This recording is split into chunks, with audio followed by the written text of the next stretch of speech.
Mucha gente cree que convertirse en papa es un boleto garantizado al cielo, como si liderar la Iglesia fuera suficiente para asegurar la salvación. Y seguramente, ahora que falleció el Papa Francisco, el llamado Papa del Pueblo, debe estar descansando en un lugar glorioso en el cielo. Pero la carta que recibimos hoy de una mujer cercana al Papa Francisco desde sus primeros días en el Vaticano revela una verdad completamente opuesta. Después de la muerte del Papa, la Iglesia la amenazó por conocer demasiados secretos. Entonces, ocurrió un terrible accidente que la dejó clínicamente muerta por un breve momento. Y en ese breve lapso entre la vida y la muerte, se le mostró una revelación aterradora, que el Papa Francisco fue arrojado al infierno debido a un gran pecado. Entonces, ¿cuál fue ese único pecado? ¿Qué crímenes ocultó el Papa Francisco durante toda su vida? Quédate con nosotros hasta el final porque esta no es una experiencia cercana a la muerte más. Esta es una advertencia divina del propio Creador, enviada en un momento en que el mundo entero se encuentra en el umbral del juicio. Antes de comenzar, por favor deja tu nombre y la ciudad en la que vives para que podamos orar por ti por tu nombre y elevarte ante el Señor mientras fortalecemos nuestra fe juntos. Si este mensaje ha conmovido algo en tu corazón, no dudes en apoyar esta misión haciendo clic en Super Gracias. Dios os devolverá 100 veces más lo que habéis sembrado. Y si aún no te has suscrito al canal, haz clic en ese botón hoy para que podamos seguir difundiendo juntos el amor y la luz de Dios. Ahora escuche atentamente su testimonio. Todo hombre poderoso deja tras de sí una sombra. Desde el día en que Mario Bergoglio se convirtió en Papa Francisco, caminé a su lado, siempre un paso atrás. Siempre escuchando, fui testigo de muchas cosas, pero nunca me permitieron hablar de ellas. Ahora que el Papa Francisco se ha ido y mi deber cumplido, ya no estoy obligado al silencio. Muy pronto, el trono pasará a otro, y con él llegará una nueva era, llena de intrigas. El Vaticano no elimina a personas como nosotros, nos exilian. Nos aíslan de la comunidad, llamando la precaución, llamando la sabiduría. Pero en realidad es para silenciarnos. Ascenderá un nuevo papa y aquellos como yo se volverán inconvenientes. Así es como funciona el Vaticano. Pero antes de que eso me pase a mí, quiero contarles todo, las verdades ocultas de la Iglesia y del propio Papa Francisco. Todo empezó con mi muerte. La muerte no me llegó como un accidente ni como una larga enfermedad. Llegó de repente, como una puerta abierta de golpe en medio de la noche. Ese día acababa de salir de Roma después de una reunión privada en la que accidentalmente revelé mi desacuerdo sobre un expediente que el Vaticano había guardado bajo llave. Sentí que algo andaba mal, una sensación extraña, como si unos ojos me estuvieran observando. Había sentido algo inusual incluso durante la reunión. Hicieron que personas como nosotros bebieran algo, alegando que era para limpiar las mentiras. Mientras cruzaba la plaza, un dolor agudo, como una cuchilla, me atravesó el pecho. Me desplomé en el frío suelo de piedra, mi mano temblaba mientras agarraba mi sotana y la sangre brotaba de mi boca. Después me dijeron que había sufrido un derrame cerebral. Pero en el momento en que mi corazón dejó de latir, supe que me habían silenciado. No por una espada, sino por muerte súbita. No mediante una sentencia, sino mediante un castigo silencioso. Sin embargo, en ese mismo momento, cuando el corazón se detuvo y el cuerpo dejó de moverse, yo no desaparecí.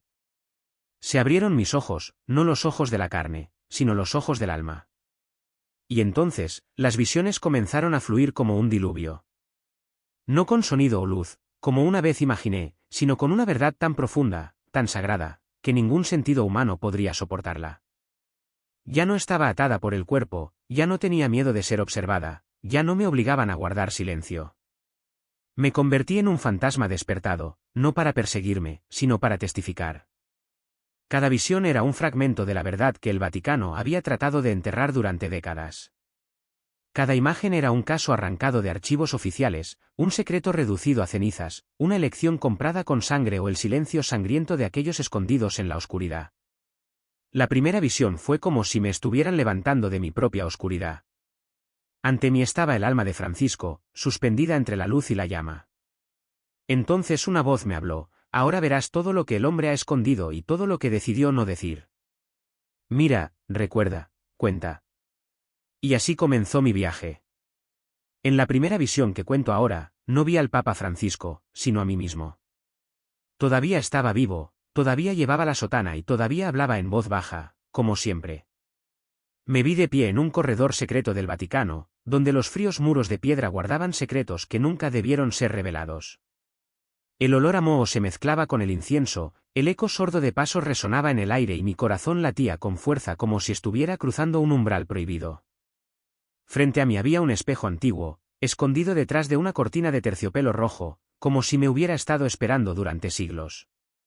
Me acerqué, y en el momento en que mi rostro tocó su reflejo, comenzó la visión.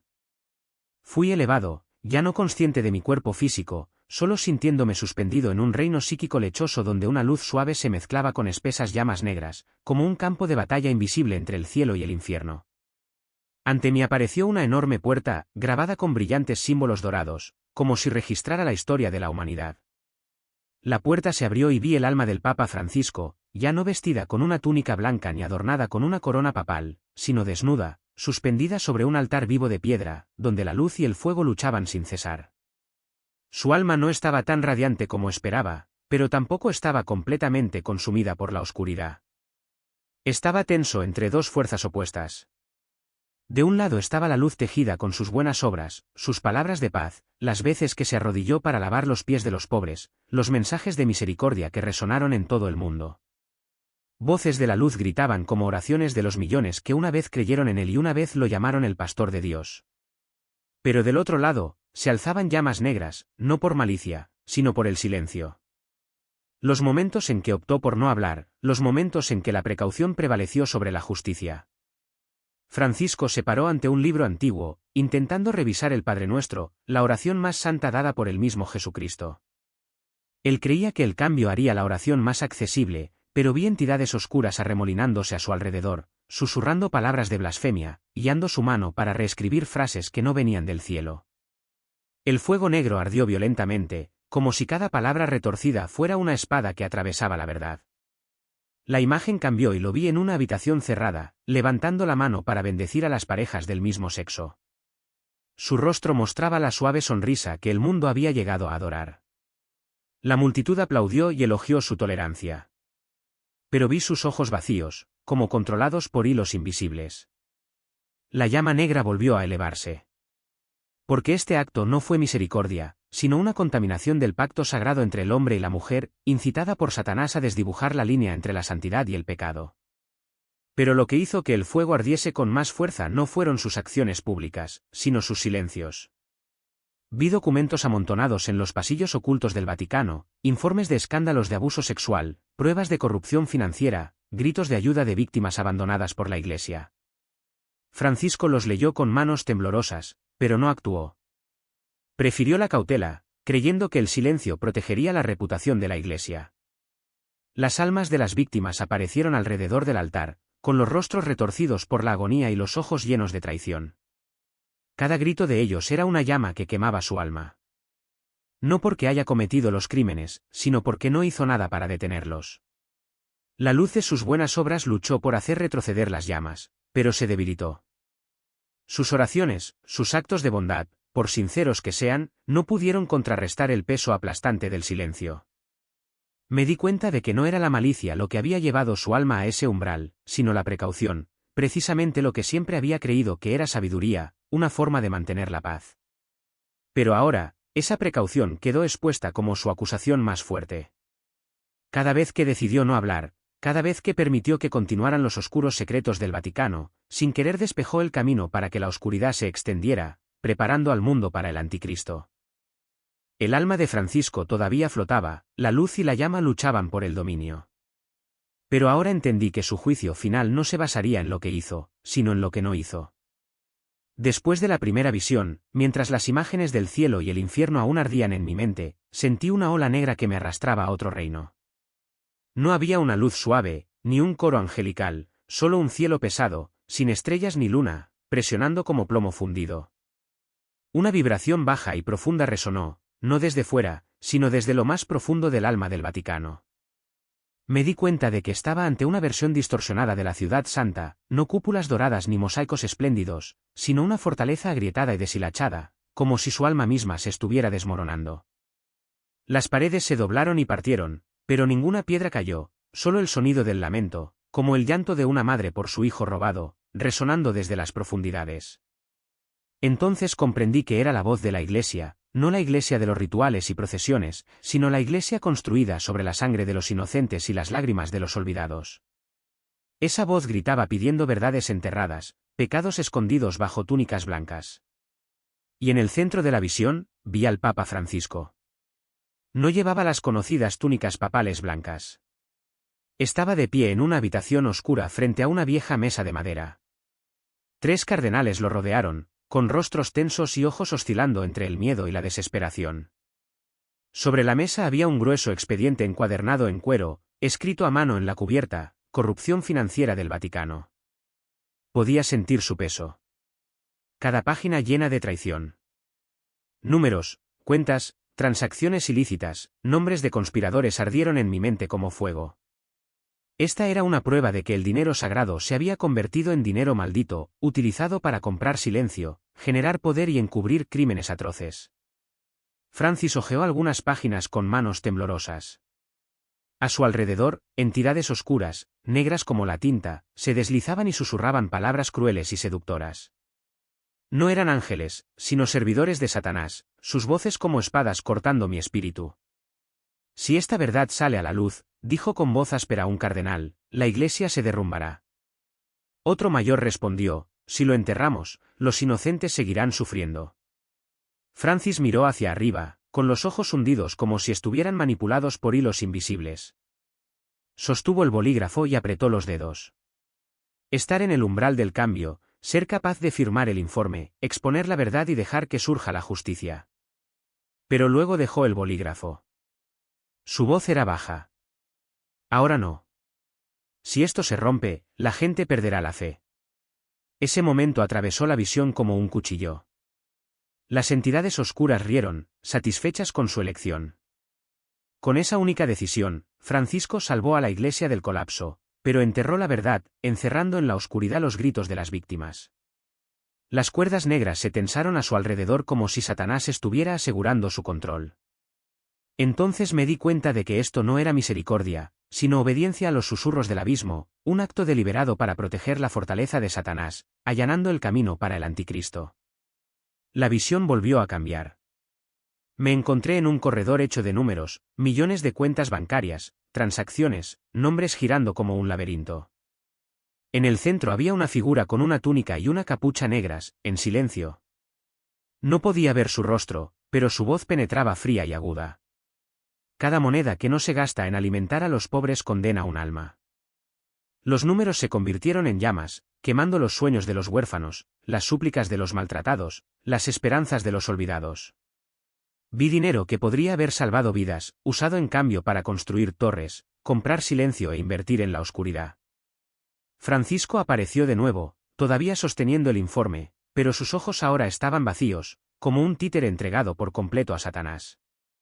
La escena cambió una vez más. Vi un archivo sellado, sin ventanas. 2 cardenales estaban ante una caja de cristal que contenía fragmentos de huesos. Un informe científico al lado detalla las pruebas de ADN de los mineros desaparecidos desde la década de 1990. Querían destruir los restos, pero Francisco los detuvo. Su voz tembló. No, los esconderemos, pero no los tocaremos. No quiero que esta sangre clame contra nosotros el día del juicio. Pero sus palabras no trajeron justicia. Los huesos permanecieron encerrados, la verdad enterrada, los gritos de las víctimas no escuchados, las entidades oscuras dando vueltas, riéndose, sabiendo que Francisco había elegido proteger a la Iglesia en lugar de revelar la verdad. La visión final me llevó a la cúpula del Vaticano, mirando hacia la Ciudad Santa. Pero en lugar de luz dorada, vi grietas brillantes en el suelo. De ellos surgieron figuras transparentes, almas de víctimas, niños, mujeres, sacerdotes olvidados con ojos llorosos. Miraron hacia la ventana papal para no acusar. Francis estaba detrás de la ventana, con el rostro contraído por la angustia, pero no dijo nada. Su elección de no firmar la acusación, de no exponer la verdad, lo había convertido en un siervo de Satanás, manteniendo al Vaticano en pie, preparándolo para la llegada del anticristo. La tercera visión no me llegó con violencia, sino con una profunda y persistente tristeza, como si el tiempo mismo anhelara contar lo que había sido borrado, olvidado y enterrado bajo capas de devoción mal interpretada. Me encontré en un corredor subterráneo, envuelto por una luz blanca lechosa sin una fuente clara. Las antiguas murallas parecían respirar como si estuvieran vivas. A cada paso que daba aparecían inscripciones invisibles, frases en latín desgastadas por el silencio. Y entonces, de repente, apareció una puerta, no una puerta común y corriente, tenía el símbolo de San Pedro tallado con clavos oxidados. Cuando la abrí, me encontré dentro de una cripta. No había olor a muerte, solo el olor del recuerdo. En esa habitación, cajas cuidadosamente dispuestas, numeradas, contenían restos humanos, huesos, algunas pequeñas, otras de tamaño adulto, piezas dispersas de un doloroso rompecabezas. La visión me hizo retroceder en el tiempo, décadas antes del papado de Francisco. Vi hombres con túnicas clericales moviéndose al amparo de la noche, trasladando restos de una habitación a otra, cuidadosamente sin dejar rastro. Este no fue un crimen del presente. Fue un legado, una herencia pesada e incómoda que todo papa tuvo que afrontar, como una cruz demasiado vergonzosa para nombrarla. Estos huesos pertenecían a épocas más oscuras, a historias que nadie se atrevía a reconocer. Algunos procedían de orfanatos cerrados hacía mucho tiempo, otros de conventos abandonados, de lugares donde la caridad se había utilizado como máscara para encubrir los abusos. Francisco no era responsable de ellas, pero en el año 2023 fue él quien fue informado de que una de estas bóvedas secretas había sido descubierta accidentalmente durante unas renovaciones. En la visión lo vi sentado ante los resultados de las pruebas de ADN. Parecía exhausto, más de lo que su edad podía explicar. Simplemente dijo, una vez más, tendremos que enterrar sin confesión. Y ordenó que todo fuera catalogado, preservado con seguridad, pero nunca revelado a la prensa, no por malicia, sino por miedo. Si la gente supiera, añadió, creerían que somos simplemente un cementerio de pecados, no un cuerpo vivo. ¿Estaba equivocado o tenía razón? Ya no estoy en condiciones de juzgar. Pero entonces supe que esta carga había roto algo dentro de él. Sin embargo, esa no fue la revelación más impactante de esta visión. Inmediatamente después, la escena cambió. Me encontré en una habitación de cristal. Afuera el cielo estaba completamente negro, salpicado de destellos de relámpagos rojos. En el interior, un grupo de personas estaban sentadas alrededor de una mesa redonda. Algunos eran laicos, otros eran sacerdotes. En el centro de la mesa había un expediente titulado Misión Kinshasa. Corría el año 2019. Durante los preparativos de la visita del Papa a África, se descubrió que uno de los vasos utilizados para la Santa Misa contenía un líquido falsificado, un veneno de acción lenta, sofisticado, casi indetectable, diseñado para inducir insuficiencia cardíaca simulando un inofensivo episodio de desmayo. No hubo escándalo ni arresto. El sacerdote sospechoso de manipular el barco fue trasladado silenciosamente al extranjero. No se dijo nada más. ¿Y Francisco? En la visión lo vi arrodillado, sosteniendo el cáliz en sus manos. Sabía que le habían advertido. Sin embargo, decidió celebrar la misa. Dijo, el martirio comenzó hace mucho tiempo. Ahora solo se usan guantes. El veneno fue reemplazado. La ceremonia prosiguió. Nadie sabía nada, pero el mensaje era claro. Alguien, ya fuera desde dentro o desde fuera, quería detenerlo. No por diferencias doctrinales, sino porque había tocado intereses demasiado profundos y demasiado poderosos. La visión terminó con un detalle escalofriante. En la habitación contigua al expediente del cáliz había otra hoja de papel sin abrir. En él solo hay una palabra manuscrita, sucesión. Entonces todo desapareció. Y entendí que Francisco no era solo un papa. Era un hombre que se tambaleaba entre dos mundos. El mundo de la misericordia y el mundo de las ruinas enterradas. Intentó sanar pero tuvo que caminar sobre huesos. Intentó predicar, pero el veneno siempre aguardaba bajo su cáliz. Y yo, habiendo visto todo esto, comencé a vislumbrar lo que se avecina. En la próxima visión, veré el futuro de la Iglesia, pero no un futuro lejano. Hablo de los días que están a punto de comenzar, del caos que ya se agita bajo la superficie. ¿Quieres saber lo que viene? Si es así, prepárate. Porque lo que viene después no solo le concierne a él, nos concierne a todos. La cuarta visión no se parecía a ninguna de las anteriores. No me mostró lo que ya había sucedido, ni lo que quedó enterrado. Esta vez me mostraron lo que está por venir, pero no lo vi como una película, una secuencia de acontecimientos para observar desde lejos. No, lo viví. Lo sentí en mi piel. El tiempo pareció abrirse ante mí como un mar tormentoso y me vi lanzado hacia adelante, obligado a caminar a través de días que aún no habían sido escritos. Me encontré en una plaza vacía. Era la plaza de San Pedro, pero había cambiado. El cielo de arriba era de un gris fluido y las estatuas parecían haber perdido la luz que una vez las rodeaba. Sus rostros estaban borrosos. Sus manos extendidas ya no ofrecían bendiciones. Señalaron algo distante, algo que se elevaba en el horizonte. En la visión, el Papa ya no estaba presente. El trono estaba vacío y a su alrededor se estaba gestando una batalla silenciosa. No con armas, no con sangre, sino con palabras, con documentos, con miradas, con manipulaciones. Vi a los cardenales de pie en silencio, algunos mirando al vacío, otros escribiendo cartas en habitaciones cerradas. Sus palabras quedaron envueltas en humo. Cada frase era vaga, cada declaración una trampa. Hablaban de unidad pero pensaban en poder. Hablaban de continuidad pero soñaban con revancha. Y entonces lo vi, el nuevo, el que viene. No sabía su nombre. Su rostro estaba oscurecido como si estuviera velado por las sombras. Pero escuché su voz y el mundo pareció inclinarse con ella. Era una voz que prometía paz pero traía confusión. Hablaba de justicia pero sembraba engaño. Dijo, es hora de reformarlo todo, incluso lo que es eterno. Y detrás de él, la multitud aplaudió, elogiando el lenguaje moderno, inclusivo y flexible. Pero los santos, santos arrasadores, se hicieron a un lado. Los vi arrodillarse, con las manos cruzadas y la cabeza inclinada, como si supieran que se había cruzado algo sagrado. Un límite sagrado invisible había sido pisoteado. Entonces oí hablar una voz, la voz del ángel que me había guiado en la primera visión. La iglesia no será destruida desde fuera. Será vaciado desde dentro. Y lo entendí. Comprendí que el ataque final no vendría mediante bombas ni decretos, sino mediante palabras dulces, mediante gestos que parecen misericordiosos, mediante un amor que niega la justicia.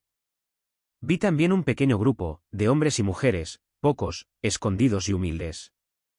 Oraron en silencio en sus hogares, en catacumbas modernas, lejos de los focos de atención. Fueron perseguidos y burlados, pero permanecieron fieles. Dentro de ellos brillaba una luz que no podía apagarse, y sobre ellos fijaba el cielo su mirada.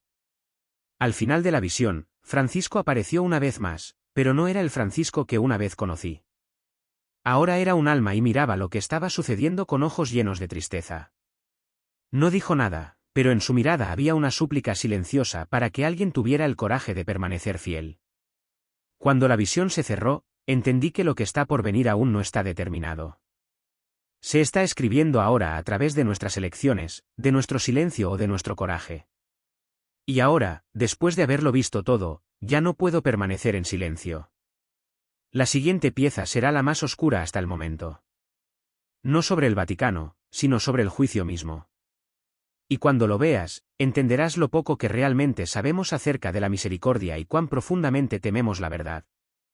Esta vez sería testigo de lo invisible, del juicio no del hombre, no de los fieles, sino del juicio eterno, ineludible, aterrador. La visión comenzó con una oscuridad ilimitada.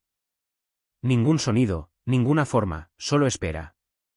Entonces, de repente, apareció una luz, pero no era cálida. No fue acogedor.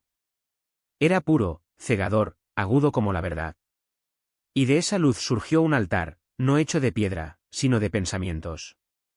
Cada losa que lo formó fue una intención, una acción oculta, una elección inconfesada. Y sobre ese altar estaba el alma de Francisco, desnuda, no en la carne, sino en el espíritu, despojada de todo título, gloria y justificación. Era simplemente un hombre que había amado, que había elegido y que había permanecido en silencio. A su alrededor no había ángeles con trompetas, ni demonios con cadenas, solo la verdad. Sus palabras, las dichas con fe y las retenidas por miedo. sus manos, manos que consolaron a los pobres, pero que también firmaron el silencio. Sus ojos, ojos que habían llorado por niños abusados, pero que a veces se cerraban demasiado rápido. Y yo estaba allí, no como juez, no como acusador, sino como testigo, alguien que había vivido junto a él y ahora tenía que verlo todo. No había balanza, solo el verdadero peso del alma. Cada elección que había hecho era un color que lo rodeaba, algunos brillantes, otros oscuros, otros tenues. Y su alma estaba siendo arrastrada en dos direcciones. Una fuerza de luz lo llamó, mientras que otra fuerza hecha de silencio y fuego lo detuvo. Entonces sonó una voz, aunque no tenía sonido, como si el universo entero pronunciara cada palabra a la vez. Has servido. Has amado. Pero también has temido. Te has ocultado. Has protegido. Permitiste que algo de dolor permaneciera oculto. Sin embargo, mi evangelio no guarda secretos. Y en ese momento vi a Francisco arrodillarse, no por compasión, no para suplicar, sino porque comprendió, porque sabía que su misión vivía entre la misericordia y el miedo, se enfrentaba ahora a la única justicia que no se puede negociar. En ese momento, la luz cambió. Se volvió más fuerte, más suave, más real. Y vi que esto no era una condena, sino la verdad misma. Este fue el juicio. No fue arrojado al fuego, pero tampoco fue recibido en la gloria. Su alma flotaba, esperando porque su destino aún no estaba completo. No hasta que el legado que dejó en la tierra revelara plenamente sus consecuencias. Y entonces la visión se volvió hacia mí, hacia todos nosotros. Ahora es tu turno, dijo la voz. Lo has visto, lo has sabido, lo has oído. ¿Qué harás ahora? Cuando desperté, si así se puede llamar, mi alma ardía y mi conciencia temblaba. Era como si todo el peso de todo lo que una vez había visto, soportado y sobre lo que había guardado silencio se derrumbara en un solo momento. Eso es lo que se siente al ser testigo del juicio de un alma que alguna vez admiraste, defendiste y conociste de verdad, especialmente en sus silencios más oscuros. No reclamaré el derecho de juzgar al Papa Francisco, ni puedo decir que lo he perdonado. Pero puedo dar testimonio del hombre. Era profundamente humano, desenmascarado, dividido entre la luz y el compromiso. No era un santo ni pretendía serlo. Era un siervo, uno que, en las sombras del Vaticano, buscaba cada día servir mejor, incluso cuando la verdad era demasiado aguda para decirla. Francisco eligió el camino de la cautela cuando se necesitaba una verdad audaz, con la esperanza de que el silencio pudiera reparar lo que la verdad podría romper.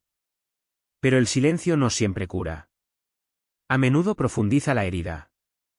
Y, sin embargo, lo vi en esos momentos silenciosos y crudos más allá de las cámaras y la ceremonia. Lo vi llorar en capillas vacías, temblando mientras firmaba decretos gravosos. Lo oí susurrar oraciones no por él mismo sino por los pecados de la Iglesia, aquellos que llevaba como un peso en los huesos. Recuerdo un momento que se queda conmigo. No me siento como el Papa, dijo en voz baja, quitándose los gastados zapatos negros. Me siento como un sacerdote que todavía busca a Dios entre las ruinas. Rechazó los zapatos rojos ceremoniales. Son para hombres que caminan por pasillos de terciopelo. Camino en el barro de la historia. Y efectivamente lo hizo.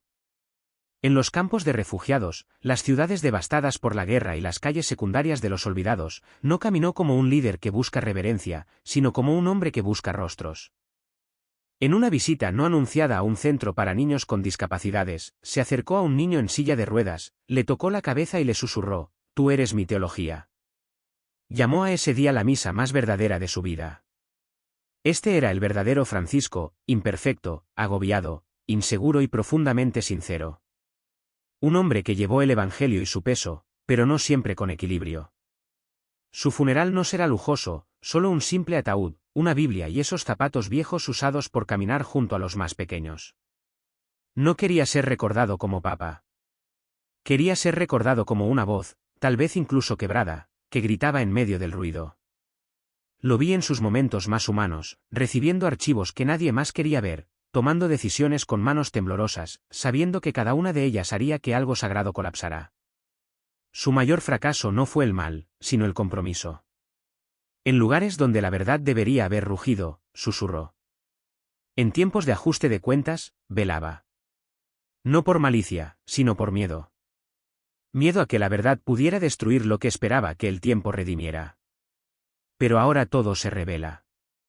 Y mientras lees esto, sabiendo lo que he visto, ya no es su juicio lo que importa. Es tuyo. Porque llegará el día para cada uno de nosotros. Y cuando lo haga, no habrá más títulos, ni máscaras, ni protección, solo luz y verdad.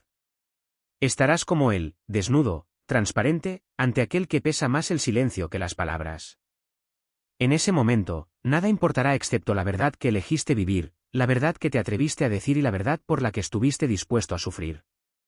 No somos jueces. Somos testigos, viajeros en un mundo fragmentado. Cada uno de nosotros debe elegir la luz o la oscuridad, la voz o el silencio, la memoria o el olvido. Ahora es tu turno. Cuando llegue ese llamado final, cuando el cielo te mire a los ojos, ¿encontrarán la verdad allí o solo ecos de cosas que no se dijeron? Al final, el único pecado del Papa Francisco fue su compromiso con la oscuridad cuando decidió ocultar la verdad en lugar de proclamar audazmente la luz al pueblo de Dios. Y en ese silencio, las almas de millones fueron descarriadas. ¿Y qué hay de ti? ¿Estás absolutamente seguro de que si hoy fuera tu último día en la tierra, serías bienvenido en el cielo? ¿Estás seguro de que no estás albergando ningún pecado oculto? Tómate un momento para reflexionar y escuchar atentamente la siguiente carta porque puede ofrecerte una perspectiva que remodele tu respuesta. Este es el testimonio de una mujer a quien Jesucristo mismo reveló el único pecado que arrastra a millones de cristianos cada hora al infierno. Si todavía crees que estás lo suficientemente seguro, lo suficientemente justo o lo suficientemente devoto, entonces quizás seas el que corre mayor peligro de ser engañado. Y este vídeo bien puede ser el último acto de misericordia de Dios para usted antes de que se cierre la puerta. Para la mayoría de los católicos, la creencia de que los papas van al cielo es casi incuestionable. Se les ve como hombres que vivieron fielmente para Dios, dirigieron su iglesia y dedicaron toda su vida a la fe. Pero ¿qué pasaría si esa creencia, tan profundamente arraigada en los corazones de millones de personas, de repente se tambaleara? Esta historia proviene de una erudita que había estado investigando el catolicismo. Para ella, era puramente académico hasta el día en que su corazón se detuvo. En el mismo momento en que su alma abandonó su cuerpo, fue llevada a las profundidades más oscuras del más allá. Allí vio algo que ningún católico esperaría jamás. Papas venerados que sufren en el infierno. Y entonces llegó el golpe final. Vio al Papa Francisco siendo arrastrado hacia el abismo. ¿Por qué aparecería el actual líder de la Iglesia Católica en un lugar tan aterrador? ¿Qué verdad se esconde detrás de la túnica blanca? Escucha hasta el final porque tal vez fuiste elegido para ver lo que otros se niegan a afrontar. Bienvenido a Historias Bíblicas Eternas donde se cuentan experiencias reales cercanas a la muerte para despertar la fe e iluminar el alma. Si aún no te has suscrito, hazlo ahora y deja en los comentarios tu nombre y la ciudad desde donde estás viendo para que Dios sepa que estás aquí mirando y listo para recibir sus bendiciones. Ahora, escuche atentamente su historia. Mi nombre es María. Vivo con mi esposo y nuestros 2 hijos en una casa pequeña y tranquila ubicada en los suburbios de Ohio. No tenemos mucha riqueza, pero tenemos amor. Y para mí eso siempre ha sido más que suficiente. Nuestros días transcurrieron con sencillez, llenos de rutinas familiares, risas y la suave paz de la vida cotidiana. Pero todo empezó a cambiar la mañana del 29 de septiembre de 2024. La luz del sol otoñal se filtraba por la ventana, proyectando un suave resplandor sobre las finas cortinas blancas. Pero desde el momento en que abrí los ojos sentí que algo no estaba bien. Un dolor sordo palpitaba en la base de mi cuello y lentamente se extendió hasta mis sienes. Fruncí el ceño, diciéndome que probablemente era solo fatiga o una mala noche de sueño. Había sucedido varias veces antes, así que no pensé mucho en ello. Intenté empezar el día como de costumbre, preparando el desayuno, revisando mi lista de compras y alimentando al gato. Pero el dolor se hizo más intenso. Mi visión comenzó a nublarse, como si una fina niebla se hubiera apoderado de todo.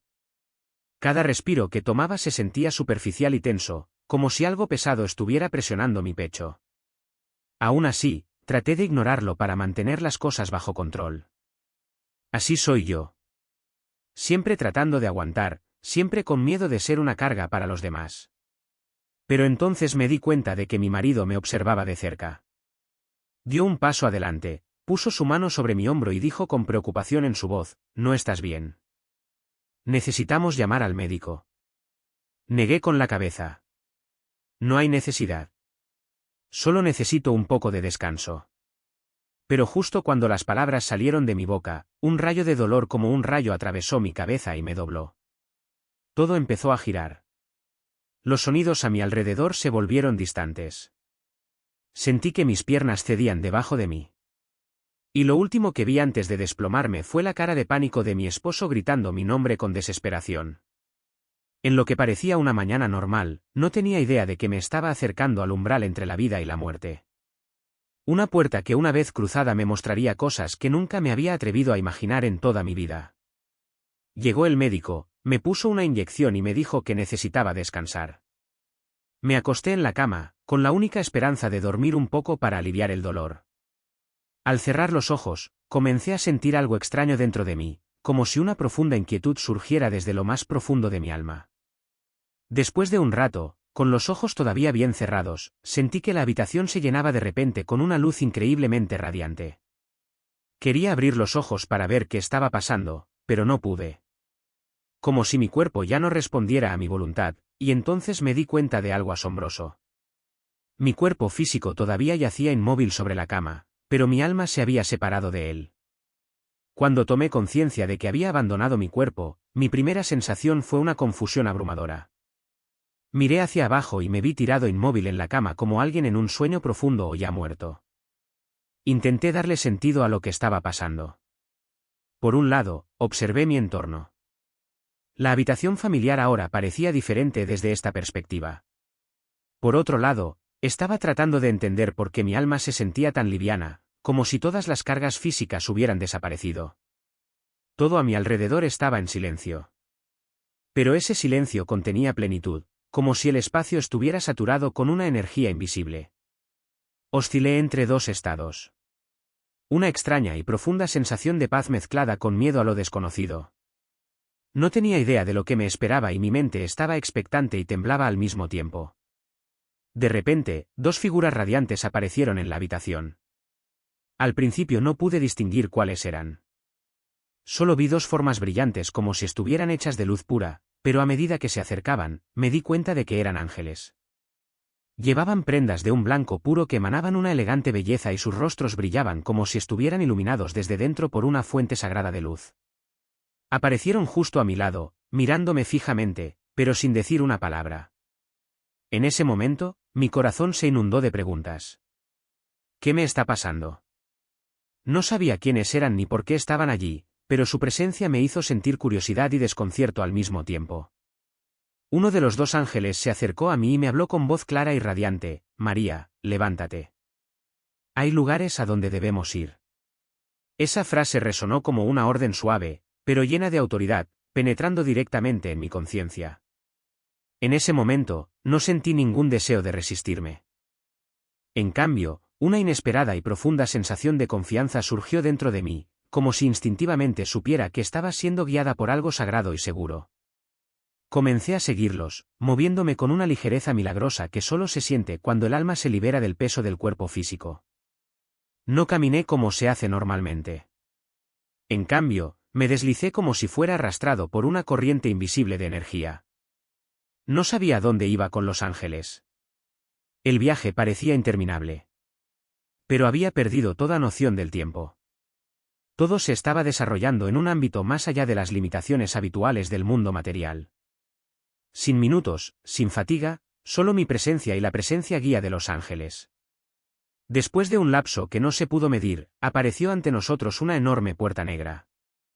Esa puerta no se parecía a nada que hubiera visto en mi vida. Era tan alto que parecía perforar el cielo invisible, y estaba tallado con símbolos antiguos que no podía entender. Sin embargo, despertaron un sentimiento a la vez sagrado y amenazador. La superficie de la puerta no era lisa. Se movió lentamente, casi imperceptiblemente, como si la propia puerta respirara. Cada aliento que exhalaba llevaba un olor extraño, quemado y helado al mismo tiempo, como si fuera el punto de encuentro del fuego y la escarcha, de la vida y la muerte. Un escalofrío recorrió mi espalda y el miedo comenzó a invadir mi mente. No era un miedo común, sino una profunda advertencia de que si cruzaba esa puerta, sería testigo de cosas que nunca dejaría de ver. Pero cuando miré a los ángeles, sus ojos tranquilos y gentiles calmaron mi miedo. Sus alas revolotearon una vez, enviando una suave brisa que me envolvió en calidez. No dijeron nada, pero su presencia fue un consuelo, como para asegurarme que todo estaba bajo control. Y entonces uno de los ángeles dio un paso adelante, puso su mano sobre la puerta y en ese momento todo cambió. Uno de los ángeles extendió la mano y abrió lentamente la enorme puerta negra. En ese mismo momento, un mundo completamente diferente apareció ante mis ojos. Cuando entramos, una ola de intenso calor repentinamente estalló en mi cara. El aire se sentía tan denso y sofocante que parecía casi imposible respirar. Las llamas ardían por todas partes. Pero estas no eran la clase de llamas que yo había conocido jamás. Cada lengua de fuego parecía viva, moviéndose con conciencia propia, creando una escena que era a la vez extraña y aterradora. Los ángeles me llevaron a lo más profundo del infierno y sentí que cada paso grababa una sensación indescriptible en mi alma, una sensación de desesperación eterna. No había luz, ni tiempo, ni espera por el mañana. Todo aquí estaba inmerso en una espesa oscuridad parecida a un líquido, tan negra que se sentía casi tangible.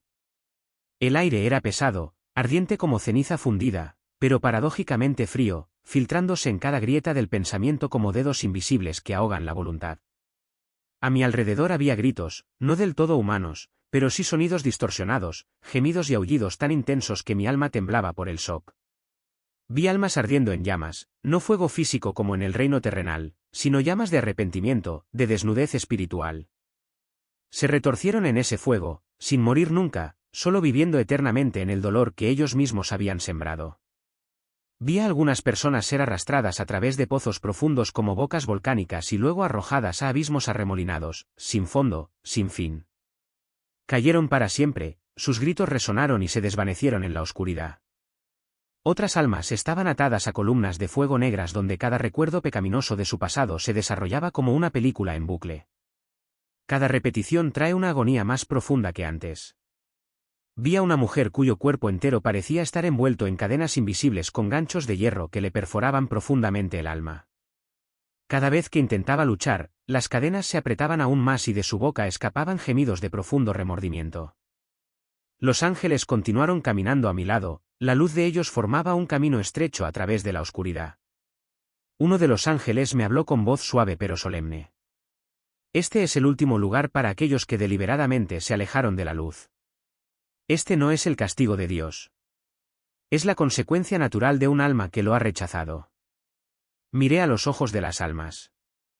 Cada uno cargaba con una historia, una herida, un error para el que no había vuelta atrás.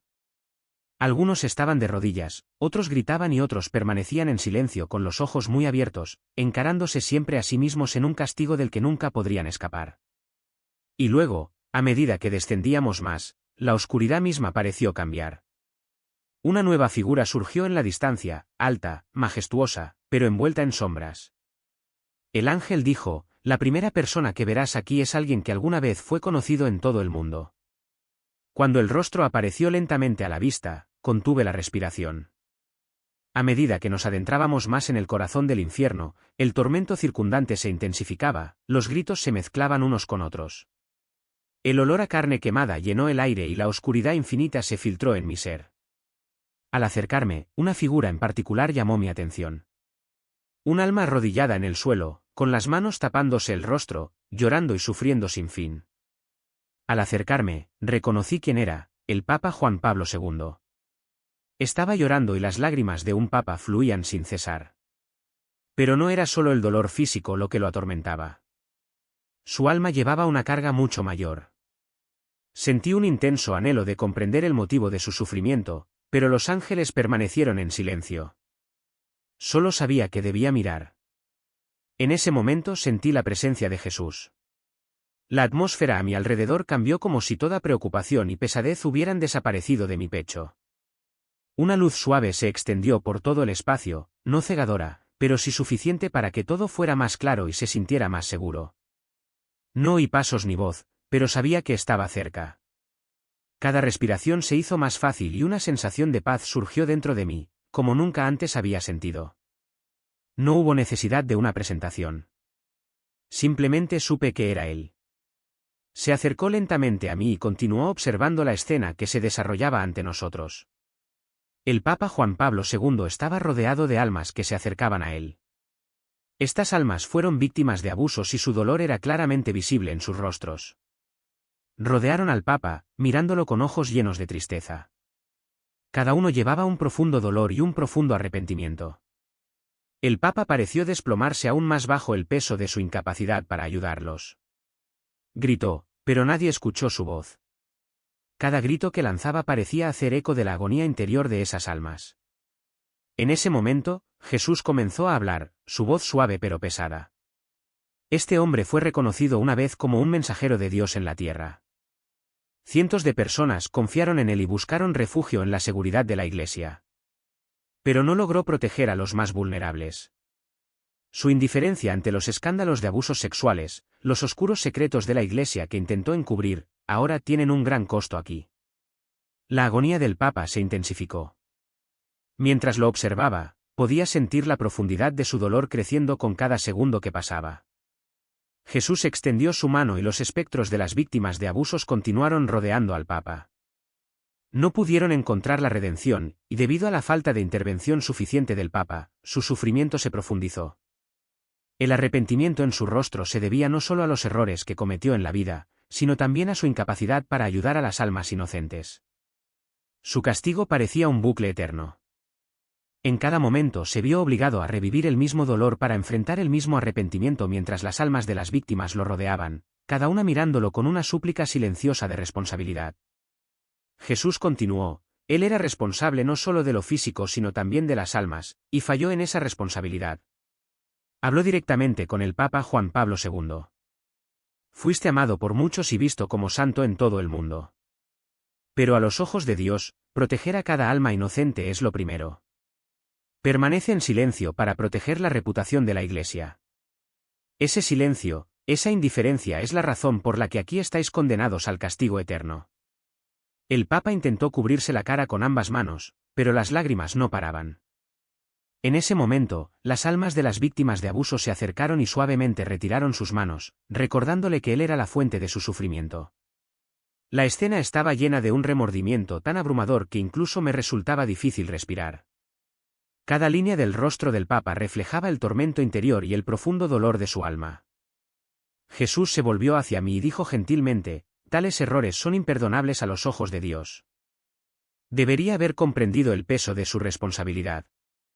La protección de los inocentes es primordial. Aunque fue reverenciado por muchos en el mundo, aquí todavía se defiende la justicia. La agonía del Papa Juan Pablo II nunca terminará. Continuará soportando las consecuencias de sus errores pasados por alto y el silencio de la Iglesia. Enfrentar a las víctimas de abuso es su tormento eterno. El infierno no es solo un lugar de dolor físico sino el epicentro de angustia espiritual. Aquí comprendí cómo se lleva a cabo la justicia divina y que nada puede ocultarse a los ojos de Dios. Ser testigo de esta escena fue realmente difícil para mí. Pero también me hizo darme cuenta de una verdad ineludible. Cada alma debe pagar el precio por los pecados que ha cometido, por muy santos que fueran considerados en la tierra. El sufrimiento eterno del Papa Juan Pablo II fue a la vez una advertencia para los creyentes de todo el mundo y un testimonio del poder de la justicia de Dios. Los ángeles se volvieron hacia mí y me dijeron, lo que has visto es solo el comienzo. Aún hay más que aprender. Mi viaje a través del infierno aún no había terminado, y más adelante me esperaba otra alma muy conocida. Los ángeles me llevaron a otro lugar, uno envuelto en oscuridad y espesa niebla. La atmósfera aquí era mucho más pesada que en las áreas anteriores donde había visto otras almas. Se sentía como si la niebla negra en sí misma fuera una manifestación del profundo arrepentimiento y el peso de las responsabilidades abandonadas por las almas sufrientes en este lugar. La densidad del aire me presionaba con cada respiración. A través de la neblina, una figura emergió lentamente. Lo reconocí de inmediato. Era el Papa Benedicto XVI, arrodillado en el suelo, con las manos cubriéndose el rostro con serpientes enrolladas alrededor de su cuerpo. Gritos y susurros resonaban interminablemente a su alrededor. Estos sonidos parecían voces del pasado, gritos que había ignorado y tratado de silenciar. Cada grito llevaba un peso que presionaba fuertemente mi espíritu. Ver a Benedict rodeado de una angustia tan profunda despertó algo profundamente inquietante dentro de mí. El arrepentimiento grabado en él reveló cómo había evadido sus responsabilidades durante su mandato como papa. Jesús se acercó lentamente a mí y comenzó a aclarar la escena ante mis ojos. Al igual que el castigo que enfrentó el Papa Juan Pablo II, esta visión estuvo llena del dolor de las víctimas de abuso. Sin embargo, el castigo de Benedicto fue aún más complejo. No solo se enfrentaba a los pecados que había pasado por alto, sino también al tormento de haber abandonado su papel de papa. Jesús miró al Papa Benedicto con profunda tristeza y dijo que ocupaba el puesto más alto en la Iglesia. Pero cuando vio el mal, guardó silencio. En lugar de afrontar los escándalos de abusos, optó por ocultarlos. Y cuando la carga se hizo demasiado grande, huyó. Abandonó su responsabilidad. Benedict se tapó los oídos, pero los gritos de las víctimas se hicieron más fuertes y le atravesaron el alma. Cada eco era un fragmento de recuerdo que regresaba. Un alma infantil herida, una petición de ayuda ignorada, una mirada inocente pisoteada. El peso de su silencio y de su indiferencia lo atormentaba sin fin. Cada grito era un recordatorio de su incapacidad para actuar. Las negras nubes de arrepentimiento se arremolinaban a su alrededor, exigiendo justicia.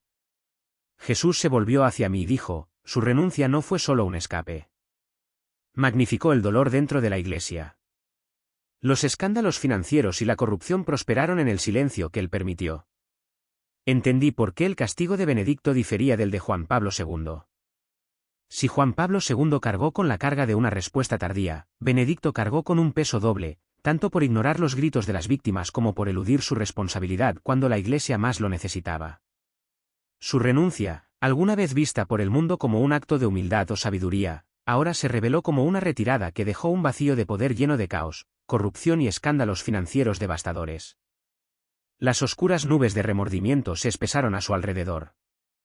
No vinieron del exterior, sino que surgieron del interior de su propia alma, como si cada recuerdo enterrado se hubiera convertido en una nube de humo que lo envolvía con fuerza. Lo vi temblar, no de frío, sino porque sabía que ya nada podía ocultarse. Cada elección que había hecho, cada palabra que había ocultado, cada acción que había evitado, todo se había convertido ahora en testigos en su contra. Y cuando me volví para mirar a Jesús, no vi en él ira, sino un profundo dolor. Un dolor por un alma que una vez tuvo la oportunidad de glorificar a Dios, pero eligió el silencio ante la oscuridad. Continuamos descendiendo más profundamente al infierno. El aire se hizo más denso y la agonía más intensa. Ante mí apareció un trono enorme y aterrador. Sentado sobre él estaba Satanás, el lugar más espantoso del infierno que ahora aguardaba. En ese mismo momento, un frío escalofriante recorrió todo mi ser. Satanás en su enorme forma estaba sentado en el trono, sus ojos brillaban y una sonrisa siniestra se extendía por su rostro mientras inspeccionaba todo a su alrededor. Había convocado a ambos papas, Juan Pablo II y Benedicto XVI, quienes se arrodillaron y se retorcieron de arrepentimiento ante él. Satanás parecía atarlos con cadenas invisibles, disfrutando de su tormento. Pero incluso en el rincón más oscuro del infierno apareció un rayo de esperanza. Una luz radiante y pacífica se extendió repentinamente como una fuerza que podría purificarlo todo. La risa burlona de Satanás se detuvo abruptamente. Cuando cerré los ojos y me volví hacia esa luz, sentí la presencia de Jesús. La calidez y el amor de él trajeron una profunda sensación de paz dentro de mí. La aterradora mirada de Satanás y las espantosas escenas del infierno se desvanecieron bajo esta luz. Jesús dio un paso hacia el trono de Satanás. En ese momento, el orgullo en el rostro de Satanás pareció desvanecerse. Incluso la presencia de Jesús lo hizo temblar. Jesús se volvió hacia mí y me habló suavemente: María, lo que has visto es la verdad, pero también debes aprender la lección de estas verdades. Se acercó al Papa Benedicto y a Juan Pablo II. Ambos temblaron levemente mientras levantaban la cabeza. La presencia de Jesús hizo claramente visible la profundidad de su remordimiento. Se inclinó cerca de ellos y habló en voz baja pero firme. Ustedes alguna vez fueron los líderes de la Iglesia, pero cometieron graves errores. Su silencio y evasión de responsabilidad han causado un gran daño a la casa de Dios. No cumpliste con tu llamado y ahora sientes todo el peso de ese fracaso. Entonces Jesús susurró un versículo de Lucas 5:22. Más vale que los arrojen al mar con una piedra de molino atada al cuello, que hacer tropezar a uno de estos pequeños. Estas palabras profundizaron el dolor y el remordimiento ante los ojos tanto del Papa Benedicto como de Juan Pablo II. No habían logrado detener el abuso que había herido a los más vulnerables dentro de la Iglesia y permanecieron en silencio. Luego Jesús se volvió hacia Benedicto y le recordó Santiago 4:17. Así que quien sabe hacer lo correcto y no lo hace, para él es pecado. Estas palabras se referían a su renuncia y abandono del cargo. Le recordó a Benedicto la gran responsabilidad que le había sido encomendada y que no había cumplido. Dirigiéndose al Papa Juan Pablo II, Jesús recitó Mateo 23, 27-28, «Ay de vosotros, maestros de la ley y fariseos, hipócritas. Sois como sepulcros blanqueados, que por fuera lucen hermosos, pero por dentro están llenos de huesos de muertos y de toda inmundicia». Jesús señaló que Juan Pablo II había sido visto exteriormente como una figura santa, pero había ocultado la oscuridad dentro de la Iglesia. Usó estas escrituras no solo para resaltar las consecuencias espirituales de sus acciones, sino también para mostrar que no eran solo fracasos mundanos. Los gritos de las víctimas de abuso revelaron el colapso interior de sus almas. Hizo hincapié en que deben afrontar no solo su silencio sino también el mal que habían permitido prosperar. Entonces Jesús puso su mano sobre sus cabezas. Se les consideraba grandes líderes en la tierra, pero en el reino de Dios el liderazgo conlleva responsabilidad y ustedes no cumplieron con esa responsabilidad. En ese momento, el remordimiento en los rostros de Benedicto y Juan Pablo II se profundizó aún más. Temblaron bajo la mano de Jesús, pero también comenzaron a sentir el poder limpiador del verdadero arrepentimiento. Jesús se volvió hacia mí y repitió las escrituras una vez más. Como has visto, todo lo que una persona hace o deja de hacer queda al descubierto ante los ojos de Dios. Puede que el mundo los haya llamado santos, pero la verdad siempre se revela ante el Señor. En ese momento, parecía que Jesús me estaba impartiendo un mensaje destinado a los creyentes que aún viven en la tierra. Luego comenzó a levantar al Papa Benedicto y a Juan Pablo II. Habían enfrentado sus pecados, soportado el fuego del infierno y ahora vieron un rayo de esperanza en las manos de Jesús. No sé si fueron redimidos completamente, pero sentí que Jesús los estaba llevando a una confrontación más profunda con sus errores, guiándolos a desaprender lo que el mundo les había enseñado y a comenzar de nuevo en un nivel diferente. Jesús finalmente se volvió hacia mí y dijo, cualquiera que sea un líder que guíe a otros tiene la mayor responsabilidad, y todo líder debe responder ante la justicia de Dios. Estas palabras fueron una lección para mí. Todos en la tierra, especialmente aquellos en posiciones de liderazgo, tendrán que rendir cuentas ante los ojos del Señor. Cuando Jesús los levantó, irradió como un rayo de luz que atravesaba la oscuridad del infierno. La influencia de Satanás comenzó a disminuir y el sombrío paisaje del infierno pareció encogerse bajo el brillo de la luz de Cristo. Satanás pareció retroceder, aunque la mirada burlona en sus ojos todavía insinuaba su continuo deleite ante futuras caídas. Me miró y luego sonrió, con una sonrisa escalofriante y siniestra. Solo queda un alma, siseó, su voz resonando desde las profundidades. Y él también será mío. Me di vuelta como para preguntar a quién se refería, pero Satanás solo se rió y se negó a responder directamente. Luego se inclinó y susurró lenta y venenosamente. Todavía lleva la túnica blanca, pero la luz en él hace tiempo que se apagó. Pronto lo veréis. Hasta entonces, adiós, mi pequeño amigo. Y dicho esto, desapareció entre las sombras. Quería preguntar más, pero la luz ya me había rodeado. Y cuando abrí los ojos, había regresado al mundo de los vivos. Cuando Jesús me sacó de los rincones oscuros del infierno, sentí una profunda paz inundando mi alma. Su presencia me envolvió y las aterradoras imágenes que había presenciado comenzaron a disolverse poco a poco. Mi alma se sintió más ligera, aunque el peso de todo lo que había visto todavía resonaba en mi mente. Cuando abrí los ojos, vi caras familiares a mi alrededor.